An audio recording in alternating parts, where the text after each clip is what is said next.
भारत में यदि किसी सामान पर मेड इन चाइना लिखा है तो यह मान लिया जाता है कि इसकी उम्र ज्यादा नहीं है और इस पर खर्च हुए पैसे भी बर्बादी होने हैं।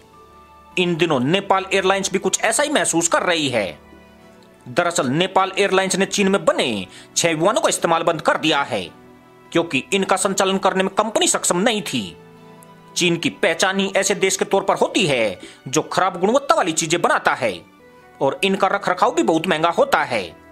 नेपाल एयरलाइंस कई बार यह दोहरा चुका है कि साल 2014 से 2018 के बीच में खरीदे गए चीन निर्मित विमानों की वजह से कंपनी को भारी नुकसान उठाना पड़ रहा है और इसलिए वह इन विमानों को संचालन से हटाकर आगे किसी तरह के नुकसान से बचना चाहता है। साल 2020 में नेपाल एयरलाइंस के बोर्ड के सदस्यों ने यह फैसला लिया था कि 6 साल पहले काठमांडू पहुंचे चीन के बनाए विमानों को अब वह नहीं उड़ाएगा। नेपाल एयरलाइंस के पास कुल मिलाकर 6 चीनी विमान थे। इनमें से 2 MS-60 और 4 Y-12E थे। नेपाल को दोनों मॉडल के एक विमान अनुदान में मिले थे। वहीं दोनों सरकारों के बीच समझौते के तहत नेपाल ने 4 विमान खरीदे थे। इनमें 1 MS-60 और 3 Y-12E शामिल है। हालांकि नेपाल ने साल 2018 में एक Y-12E विमान खो दिया था। नेपाल एयरलाइंस के एक अधिकारी के मुताबिक इन विमानों का संचालन अभी और भविष्य दोनों में ही नेपाल के लिए फायदेमंद नहीं है।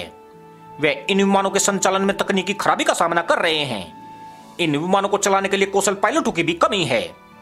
चीन में पायलट है लेकिन भाषाई बाधाओं की वजह से नेपाल में पायलटों को ट्रेनिंग संभव नहीं है। खास बात यह है कि नेपाल ने चीन से भी संपर्क किया था लेकिन बीजिंग की ओर से कोई मदद नहीं मिली। इस समझौते पर जब साइन किए गए थे तब एयरलाइंस कॉरपोरेशन के पास चीनी एयरक्राफ्ट उड़ाने के लिए कोई प्रशिक्षित पायलट नहीं था और अब 6 साल बीत जाने के बाद भी स्थिति जस की तस बनी हुई है। दुर्लभ एयरक्राफ्ट होने की वजह से इसके कल पुर्जे का मिलना भी मुश्किल हो रहा है।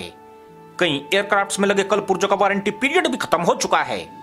नेपाल एयरलाइंस ने ये विमान लोन पर खरीदे थे लेकिन उसी समय से एयरलाइंस इसका भुगतान करने में सक्षम नहीं है। इसी के साथ अनुमति दोस्तों, जय हिंद, वंदे मातरम।